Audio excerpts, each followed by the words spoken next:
Hello students आज हम आप लोगों को कराने वाले हैं 50 VVI ऑब्जेक्टिव प्रश्न केमिस्ट्री का, जो क्लास 12th एग्ज़ाम के लिए इम्पोर्टेंट हो सकते हैं। तो चलिए उस सेशन को करते हैं स्टार्ट। उससे पहले की कुछ लाइन है, उस चीज़ को हम कहते हैं, लिखा हुआ है कुछ लाइन, इसको आप पहले देखिए। कहा है अगर इंसान शिक्षा से पहले संस्कार, जी हाँ दोस्तों, अगर इंसान शिक्षा से पहले संस्कार, व्यापार से पहले व्यवहार, भगवान से पहले माता पिता को पहचान ले तो ज़िंदगी में कभी कोई कठिनाई नहीं आएगी। तो दोस्तों आप समझ गए होंगे इसको। तो यही चंद लाइनों के साथ अब हम स्टार्ट करने जा रहे हैं अपना सेशन। तो आप लोग लास्ट तक रुकिए। यदि आप नहीं रुकते हैं, आप नहीं पढ़ते हैं, तो इसका मतलब आप खुद का दुश्मन है, अपनी लाइफ के लिए आप दुश्मनी कर रहे हैं। तो आप रहिए और यहाँ पर क्वेश्चन देखिए और बनाइए। लाइफ का सवाल है, तो आप लोग वीडियो को स्किप मत कीजिए और देखते रहिए। काफ़ी इम्पोर्टेंट प्रश्न है, एग्ज़ाम में देखने को मिलेगा ही। तो चलिए इस सेशन को करते हैं स्टार्ट। यदि आप चैनल पर पहली बार आए हैं तो इसको सब्सक्राइब कर दीजिएगा, लाइक कर दीजिएगा, शेयर कर दीजिएगा और कमेंट भी किया कीजिए, है ना। आप लोग सिर्फ देखते हैं, कमेंट नहीं करते हैं, लाइक नहीं करते हैं, करते रहिए ताकि हम भी मोटिवेट हो। चलिए आप लोग समझदार खुद हैं। चलिए पहला क्वेश्चन है, कीटोन का क्रियाशील मूलक होता है। ये काफ़ी इम्पोर्टेंट प्रश्न है। कीटोन का क्रियाशील मूलक क्या होता है दोस्तों? तो इसका आंसर हो जाएगा ऑप्शन बी यानी CO।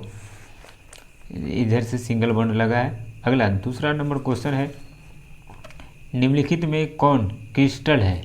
निम्नलिखित में से कौन क्रिस्टल है? बताइए इसका आंसर क्या हो जाएगा। निम्नलिखित में से कौन क्रिस्टल है बताइए।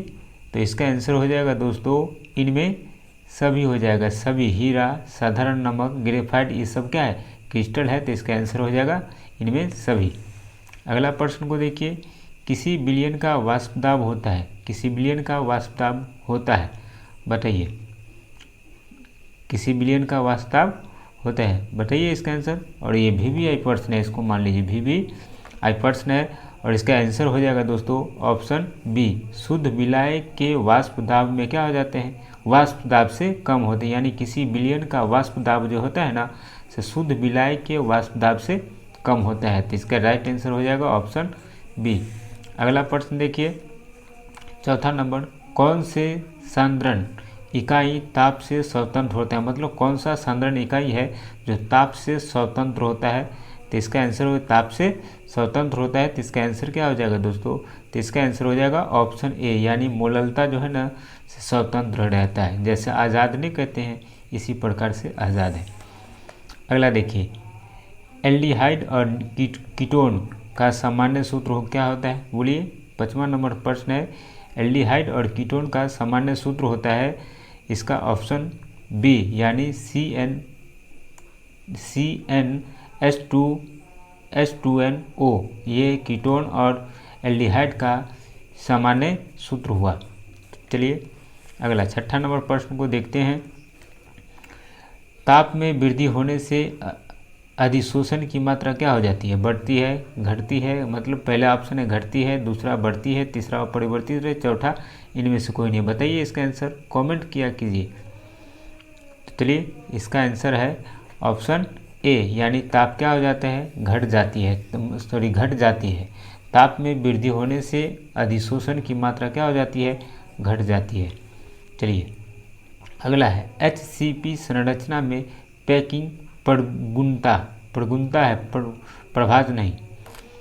HCP संरचना में पैकिंग प्रगुणता कितना होता है? बताइए इसका प्रगुणता कितना होता है? HCP संरचना में पैकिंग प्रगुणता कितना होता है? तो इसका आंसर हो जाएगा ऑप्शन बी यानी 74%। अगला है, क्रिस्टल होते हैं। क्रिस्टल कैसे होते हैं? समदैशिक और समदैशिक दोनों, कोई नहीं। बताइए क्या होगा? तो इसका आंसर हो जाएगा असमदैशिक। यानी क्रिस्टल होगा तो असमदैशिक, अक्रिस्टल होगा तो समदैशिक हो जाएगा। ठीक, चलिए अगला प्रश्न को देखिए, 9वां नंबर प्रश्न को देखिए। कहा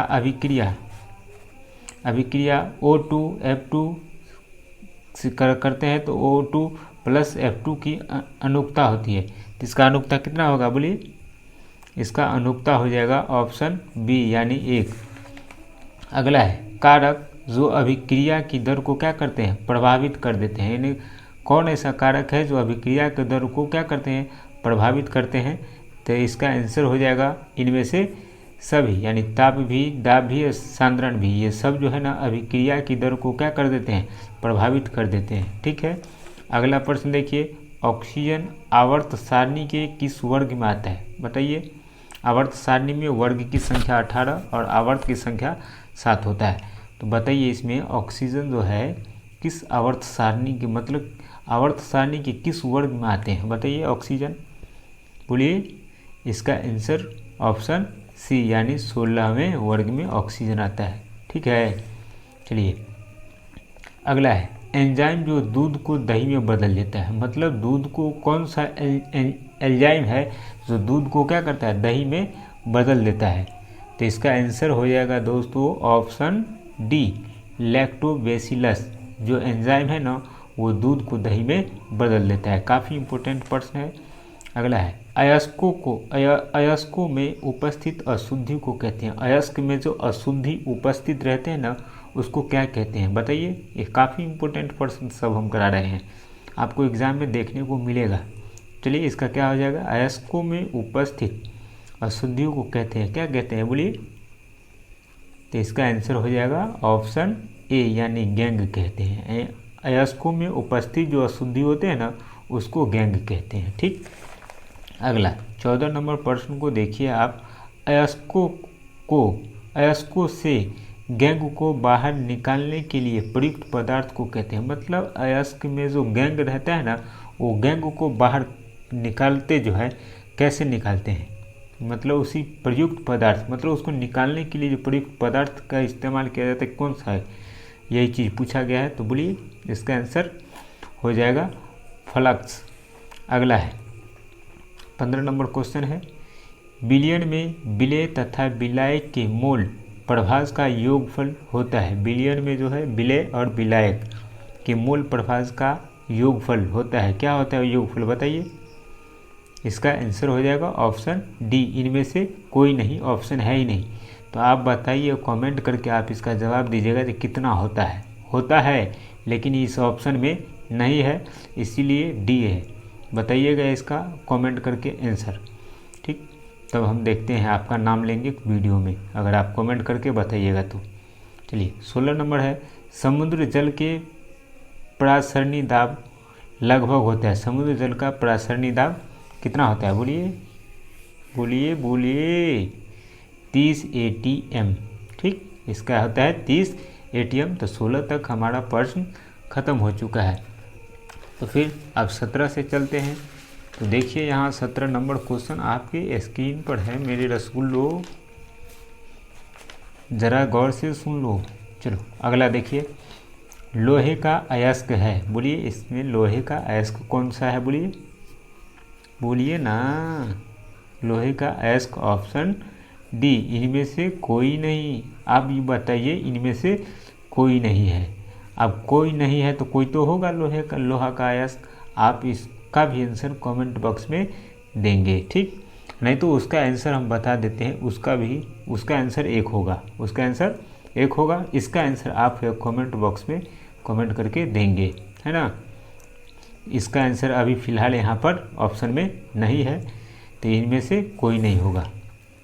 अगला देखिए, C2H5OH और CH3OCH3 कैसा है? मतलब स्थान समावयवी है या मध्यवयवी है, मध्यावयवी है या श्रृंखला समावयवी है या इनमें से कोई नहीं। बोलिए क्या होगा इसका आंसर? क्या तैयारी करते हैं? पढ़ते नहीं मन से? चलो जल्दी जल्दी बोलो।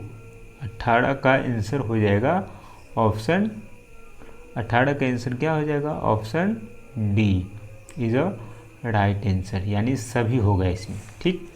19 नंबर प्रश्न को देखिए, छोड़ेंगे न हम। अगला देखिए, जो पदार्थ दूसरे पदार्थ की क्रियाशीलता को क्या करते हैं, बढ़ा देते हैं, उसे क्या कहते हैं बताइए। काफ़ी इम्पोर्टेंट प्रश्न है मेरे रसगुल्लो। बोलिए, जो पदार्थ दूसरे पदार्थ की क्रियाशीलता को क्या करते हैं, बढ़ाते हैं, उसको क्या कहते हैं, बोलिए ना। इसका आंसर होता है वर्धक, उसको कहते हैं वर्धक। जो पदार्थ दूसरे पदार्थ की क्रियाशीलता को क्या करते हैं, बढ़ाते हैं, उसको कहते हैं वर्धक।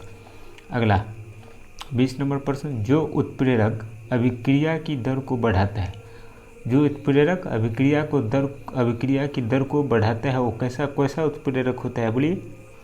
तो इसका आंसर हो जाएगा राइट आंसर ऑप्शन ए, यानी धनात्मक उत्प्रेरक। कॉपी पर नोट करते चलिए, काफ़ी इम्पोर्टेंट है, इग्नोर कीजिएगा, इसका मतलब आप दुश्मनी कर रहे हैं खुद से। चलिए 21 नंबर प्रश्न को देखिए, दिख रहा है ना सब ऑप्शन। चलिए, एमिनो अम्ल में पाए जाने वाले क्रियात्मक समूह, यानी एमिनो अम्ल में जो पाया जाता है क्रियात्मक समूह, कौन सा क्रियात्मक समूह है जो एमिनो अम्ल में पाया जाता है, बोलिए ना हो, कहाँ कहाँ रहते हैं आप लोग। तो इसका आंसर हो जाएगा ऑप्शन डी, यानी ऑप्शन ए और बी दोनों हो जाएगा, ये भी होगा और ये भी होगा, दोनों हो जाएगा, ठीक।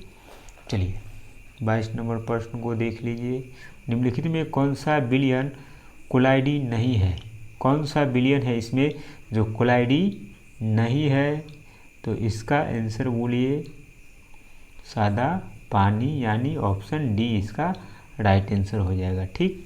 अगला प्रश्न को देखिए, द्रव स्नेही क्लोराइड के अस्थायित्व का मुख्य कारण है, द्रव स्नेही क्लोराइड के अस्थायित्व का मुख्य कारण, इसका कारण क्या है, बोलिए क्या कारण है इसका।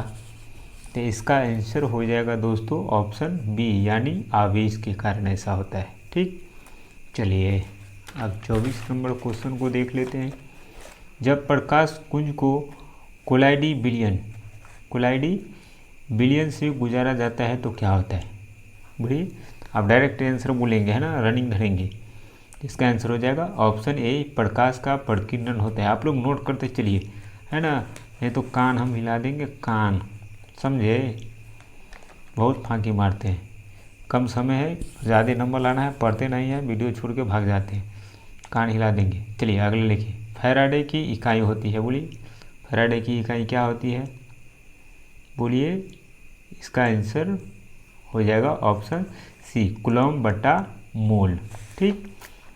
अब लिखिए, विद्युत अपघटन के नियम दिए थे, मतलब विद्युत अपघटन के नियम कौन दिए थे, बोलिए। इसका आंसर, ये तो बहुत आसान क्वेश्चन है और काफ़ी इम्पोर्टेंट भी है। चलिए इसका आंसर सी हो जाएगा, फैराडे ने दिए थे। अगला, चालकता की इकाई होती है, बोलिए चालकता की इकाई क्या होती है, बोलिए न हो। इसका होते हैं ऑप्शन सी, ओम इनवर्स और सेंटीमीटर इनवर्स। अगला देखिए, मोलर चालकता की इकाई, यहाँ चालकता था, यहाँ पर मोलर चालकता की इकाई क्या होगी, बोलिए। 28 नंबर फर्स्ट का आंसर, 28 नंबर का आंसर बोलिए। इसका आंसर हो जाएगा ऑप्शन डी। आपको लॉलीपॉप दिया था ना, दोनों क्वेश्चन में लॉलीपॉप दिया था पुलियाने के लिए, आप मिस्टेक कर गए थे। चलिए ये होगा डी। अगला देखिए, निम्न में कौन रंगीन होता है, कौन रंगीन होता है, बोलिए रंगीन कौन होता है, तो ऑप्शन डी, NO2 जो है ना रंगीन होता है, रंगहीन नहीं, रंगीन। चलिए, विलयन की चालकता किसके समानुपाती होती है, विलयन का जो चालकता है वो किसके समानुपाती होता है, तो इसका आंसर हो जाएगा ऑप्शन बी। कहाँ गए हो भाई, ऑप्शन बी ये रहा, सॉरी ऑप्शन बी ये रहा, ठीक। ये देखिए, आयनों की संख्या की, यानी विलयन के चालकता किसके समानुपाती होते हैं, तो आयनों की संख्या की, ठीक। चलिए हो गया 30 नंबर क्वेश्चन हमारा कंप्लीट। अब चलते हैं 31 नंबर प्रश्न को देखते हैं। 31 नंबर प्रश्न हमारे स्क्रीन पर है और मेरे रसगुल्लो इसको जल्दी लिखो और कमेंट करो। चलिए, फैराडे का प्रथम नियम है, फैराडे का प्रथम नियम क्या है बोलिए। इसका आंसर हो जाएगा बी, यानी m बराबर ECT। ठीक, अगला देखिए, उत्प्रेरक वे पदार्थ हैं जो किसी रासायनिक अभिक्रिया की गति को क्या करते हैं बोलिए। उत्प्रेरक वो पदार्थ है जो किसी रासायनिक अभिक्रिया की गति को क्या कर देते हैं, तो बढ़ाते या घटाते हैं। मतलब जो उत्प्रेरक होते हैं ना, वो बढ़ा या घटा सकते हैं। ठीक, अगला देखिए, कहते हैं प्रथम कोटि की अभिक्रिया के लिए टी हाफ, इसको कहते हैं टी हाफ। टी हाफ का मान कितना होता है, प्रथम कोटि की अभिक्रिया के लिए टी हाफ का मान कितना होता है, तो ऑप्शन ए यानी 0.69 बट्टा कितना के, ये टी हाफ का मान होता है। इम्पोर्टेंट है सभी, ये इम्पोर्टेंट है, पूछा गया प्रश्न है। जैसे तेल को वसा में बदलने हेतु प्रयुक्त उत्प्रेरक, मतलब तेल को वसा में कौन बदलता है बोलिए, तो इसका आंसर हो जाएगा NI निकेल, जो है ना तेल को वसा में बदल देते हैं। अगला देखिए, यूरिया को अमोनियम क्लोराइड कार्बोनेट में बदलने वाला एंजाइम कहलाता है। यानी यूरिया को अमोनियम कार्बोनेट में बदलने वाला एंजाइम क्या है बोलिए। यूरिया को जो अमोनिया में बदल देते हैं, अमोनिया कार्बोनेट में बदलते हैं, वो एंजाइम कौन सा है बोलिए ना। 35 नंबर प्रश्न है, इसका आंसर हो जाएगा ऑप्शन डी, यानी यूरियस।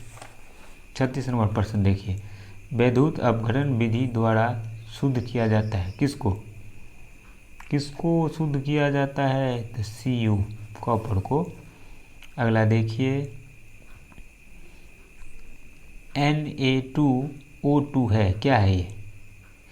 अगला देखिए ना, ये क्या है, Na2O2 क्या है, तो हम कहेंगे इसको, ये क्या है पता है, परऑक्साइड है। ये क्या है, परऑक्साइड है, जो ऑप्शन सी में दिख रहा है।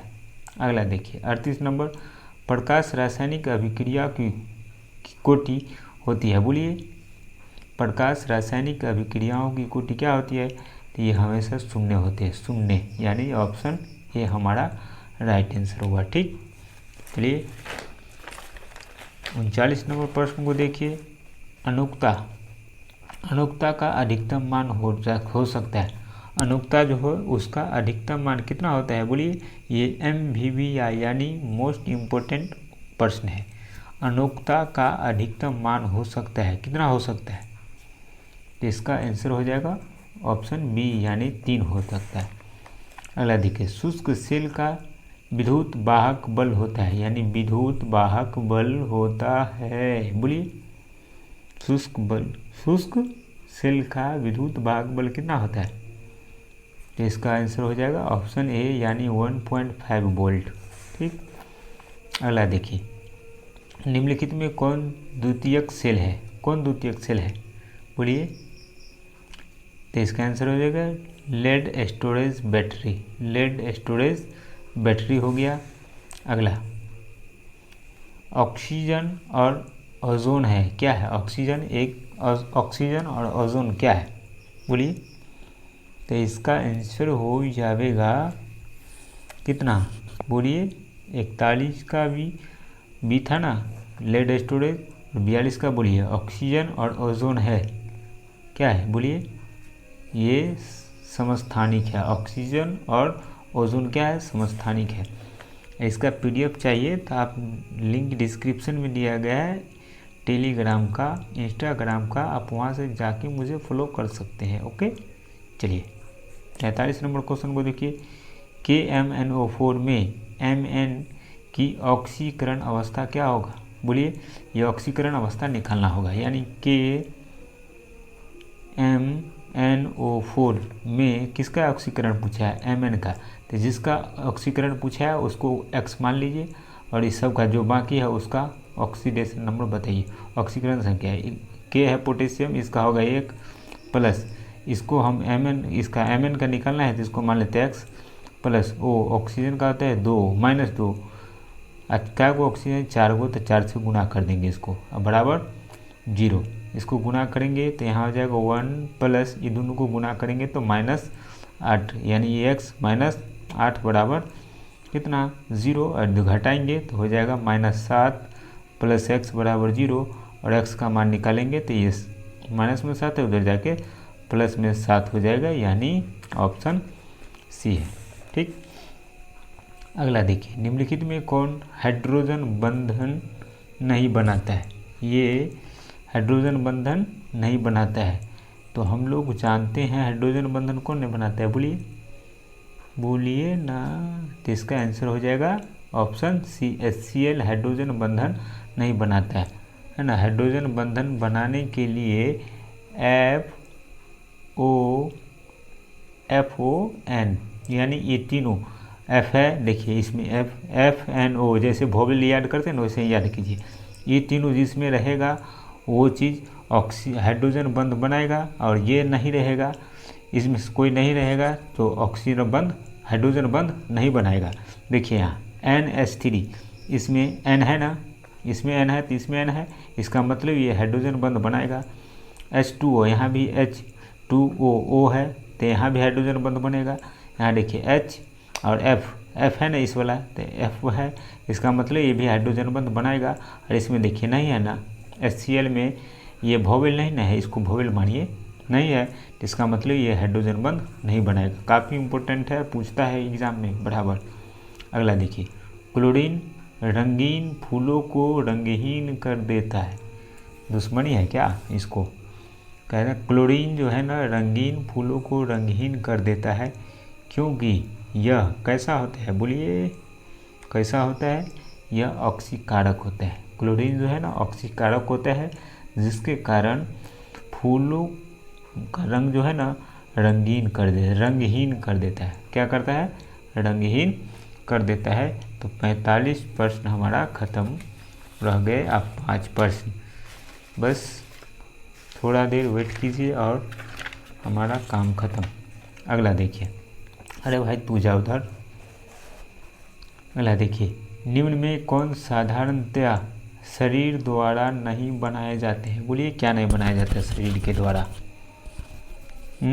बोलिए विटामिन जो है ना शरीर के द्वारा नहीं बनाए जाते, तो खाने पीने के दरमियान हम लेते हैं। एंजाइम शरीर में बनता है, प्रोटीन शरीर में बनता है, हार्मोन शरीर में बनता है, लेकिन विटामिन जो है ना शरीर में नहीं बनता है, हम लोग खाने पीने के दरमियान ऐसा लेते हैं। अगला देखिए, स्कर्वी किसकी कमी से होती है? मतलब स्कर्वी एक रोग है जो किसके कमी से होती है, बोलिए। तो इसका एस मतलब यहाँ पर सी मानिए सी, तो यहाँ पर हो गया विटामिन सी। इसका आंसर होगा राइट आंसर ऑप्शन सी, यानी विटामिन सी होगा। सी से स्कर्विक सी समझिएगा, तो स्कर्विक हो गया विटामिन सी। चलिए 48 नंबर प्रश्न को देखिए, दर्द निवारण की दवाइयाँ कहलाती है। मतलब दर्द को जो होता है ना उसको, दर्द को ठीक करने वाली दवाई जो है उसका नाम बताना है, क्या है? बोलिए, दर्द को ठीक करता है उस दवा का नाम बताना है आपको, बोलिए। तो इसका हो जाएगा ऑप्शन बी, एनाल्जेसिक दवा खा लीजिएगा तो दर्द ठीक हो जाएगा। जैसे वीडियो देखते हैं आपका माथा दर्द करने लगता है ना पढ़ाई के नाम पर, तो इसकी खा लीजिएगा, ठीक हो जाएगा। 3, निम्न में कौन सबसे अधिक मीठी शर्करा है? बोलिए। तो इसका आंसर हो जाएगा फ्रक्टोज, ये जो है ना सबसे अधिक मीठी शर्करा है। अगला देखिए, विटामिन डी की कमी से होता है, क्या होता है विटामिन डी की कमी से? बोलिए, विटामिन डी की कमी से क्या होता है? विटामिन ए की कमी से रतौनी होता है, विटामिन डी की कमी से विटामिन डी की कमी से ना, विटामिन डी की कमी से क्या होता है, बोलिए। तो इसका आंसर हो जाएगा ऑप्शन सी, रिकेटस नामक बीमारी जो होता है ना विटामिन डी की कमी से होता है। तो उम्मीद करते हैं कि आपको ये वीडियो अच्छी लगी होगी, और ये अच्छी लगी है तो इस वीडियो को लाइक, सब्सक्राइब और शेयर कर दीजिए, ठीक। अगर आप सब्सक्राइब नहीं किए तो सब्सक्राइब भी कर दीजिए। लाइक उक नहीं करते हैं, लाइक कमेंट नहीं करते हैं आप लोग, है ना, इसलिए हम आपसे थोड़ा नाराज़ चल रहे हैं। आप लोग लाइक कमेंट किया कीजिए। और इसका PDF चाहिए तो आप डिस्क्रिप्शन में टेलीग्राम का लिंक है, आप टेलीग्राम ग्रुप से जुड़िए। और सब्जेक्टिव चाहिए मोस्ट इम्पोर्टेंट, तो आप कमेंट कर सकते हैं। मेरे व्हाट्सएप नंबर है, मेरा व्हाट्सएप नंबर ये है 9708795224। ठीक, आप इसको पढ़ के ही जाइए, मतलब जितना भी पढ़ा लिए उसको पढ़ के जाइए ताकि आप अच्छा स्कोर कर सके। तो फिर मिलते हैं अगले वीडियो में, तब तक के लिए बाय मेरे रसगुल्लों।